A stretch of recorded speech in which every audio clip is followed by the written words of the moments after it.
So there is a primary going on for the Senate in Pennsylvania, for the U.S. Senate in Pennsylvania. And you have corporate Democrat Conor Lamb up against progressive Democrat John Fetterman. There's a lot of stuff to like about Fetterman. You know, he's a workers kind of Democrat. I love that he went around wearing like basketball shorts to meet President Biden. I cannot tell you how much I respect that. Oftentimes, you guys see this, I'm sure you have, that oftentimes when I do Crystal Kyle and Friends, I'm wearing, you know, my button-up shirt or whatever and the jacket, but I'll wear like matching sweatpants underneath, where it's like, maybe people will think these are business pants, maybe not, but either way, I want to be comfortable, so I'm going to wear these shits. So Fetterman is exactly like me in that respect. He's like, oh, why do I have to wear that? Why can't I just be comfortable? Imagine me. It was like a day in winter, and he met Biden outside in like basketball shorts. Goat shit. Love it. Anyway, but his politics are decent. Way better than Conor Lamb. So Conor Lamb is down big time. This is the corporate Democrat. This is the guy with all the institutional backing, all the big money backing. He's got a super PAC. Conor Lamb is getting desperate because Fetterman's up by a lot. And so now he's going dirty. He's doing dirty politics. So his super PAC runs an ad on Fetterman where they attempt to smear him. Now you're going to see how they attempt to smear him. Hilarious. Let me show you the ad and then I'll react. Who can Democrats trust in the race for Senate? Conor Lamb's a former prosecutor and Marine. John Fetterman's a self-described Democratic socialist. Lamb stood up to Republicans to protect Social Security. Fetterman's been called a silver spoon socialist. Lamb won 3 tough races against Trump Republicans. Republicans think they'd crush socialist Fetterman. With all that's at stake, Fetterman's a risk we can't afford. Penn Progress is responsible for the content of this ad. I'm not some sort of extremist like a democratic socialist. Fetterman's a self-described democratic socialist and a silver spoon socialist. Thank you for the ad that you're running back in 1993. You know, people are going to watch that and they're going to go, okay. Bernie describes himself as a democratic socialist. Now, by the way, he's actually not. He's really a social democrat if you go like by the textbook. He's for like a hybrid system. And he's the most popular politician in the country consistently in every poll. So do you think it's really a detriment to say democratic social? Let me tell you something. Everybody knows right now we have a capitalist system or a version of a capitalist system. And people know they're getting hosed. And so that's why in some polls, depending on what age group you look at and whatnot, in some polls, democratic socialism is either equal to or even beats out capitalism. Now, look, don't get it twisted. There are plenty of polls where capitalism wins too, okay? But this isn't the own that you think it is. That's not the own that you think it is. Now, there's another little problem with it. It's not even true. He doesn't describe himself as a democratic socialist. He never has. So, I think their evidence for this, or their claim, is that since he sought the endorsement of the DSA in 2016, therefore they're extrapolating and saying, see, he's a self-described democratic socialist. That's not necessarily the case. I'm sure if I ran for office that I would seek out DSA's endorsement, but I more self-describe as a social democrat or like populist left. I guess in some ways you could say maybe libertarian socialist, but I don't describe as a democratic socialist. If I seek out DSA's endorsement, that doesn't necessarily mean you're 100% in agreement with everything in their platform. That doesn't mean that.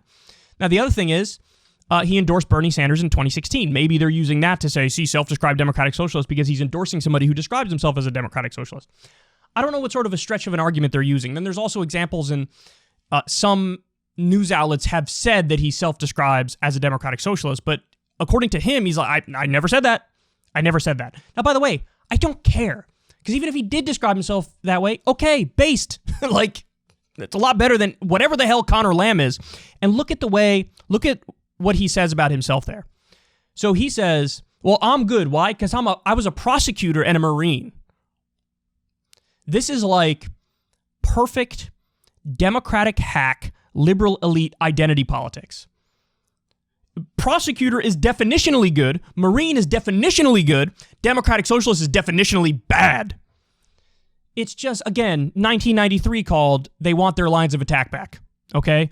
And then the other thing he goes on to say is like, oh, Conor Lamb protected Social Security. A Democratic Socialist would not only protect Social Security, they would expand Social Security.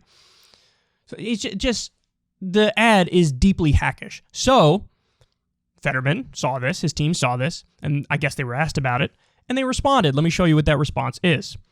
With Democrats like Conor Lamb, who needs Republicans? Let me make this a little bigger. Joe Calvello, spokesman for Lieutenant Governor John Fetterman's campaign for U.S. Senate, on Tuesday released the following statement after Conor Lamb's super PAC began airing negative attack ads on TV across Pennsylvania. Quote, Conor Lamb may be the only person in Pennsylvania who saw the trash the Republican side is putting on TV and said, yeah, we need more of that. Conor's super PAC ads aren't just demonstrably false, they're desperate and frankly sad. Conor hasn't been able to gain ground with Democrats, so he's decided to run like a Republican and use Fox News talking points to attack a fellow Democrat. Quote, but let's be clear, Conor Lamb Super PAC, which is run by DC insiders, is attacking John because he is not one of them. John doesn't spend his time backslapping with lobbyists and doing the bidding of rich donors like other politicians. They're attacking John because they know if he wins, they lose.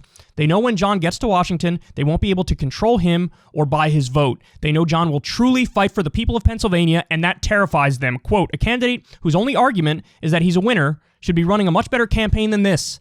The fact that Conor has a super PAC trying to save him is a frank admission that his campaign is failing to break through and that he's in trouble. God damn, son. Stop.